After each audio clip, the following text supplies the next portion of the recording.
یەکەم هەواڵشم قسەباس و گفتوگۆیە لەسەر یەکێک لەو کۆریۆگرافە هەرە دیارانەی کورد کاویش زۆر بەڕێز کاک کاروان عومەرە بێگومانێکێکە لەو کۆریۆگرافانەی کا بە بەردەوام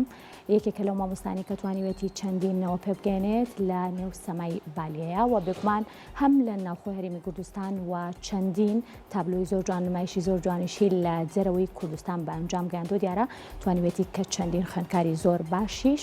لە نێو سەمای بالیەیە پێ بگەێنێت لە ئێستاە زۆر بەڕێز کاک کاروان عومەر لە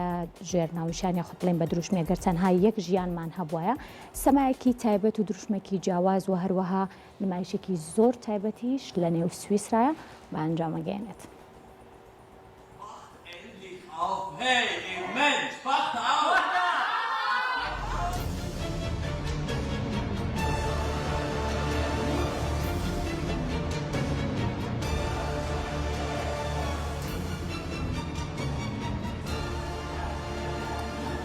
ئەگەر تەنها یەک ژیانمان هەبوایان نوێترین نمایشی هونەرمەند و کۆریۆگراف کاروان عومەرە کە لە دەرەوەی وڵات نمایشەکرێت لە چوارچەوەی کارە هونەریەکانی کۆریۆگراف و سەماکاری بەناوبانگی کورد کاروان عومەر نوێترین پرۆژە سەمای بەناوی گەر یەک ژیانمان هەبوایە لە کانتۆنی توک لە سویسرا لە ڕۆژی چواری ئەم مانگە نمایشکرا ئەو هونەرمەندە لەباری پرۆژەکەیەوە لەگەڵ بڵاوکردنەوەی پرۆمۆی یەکەم نمایشی ڕاگەیاندووە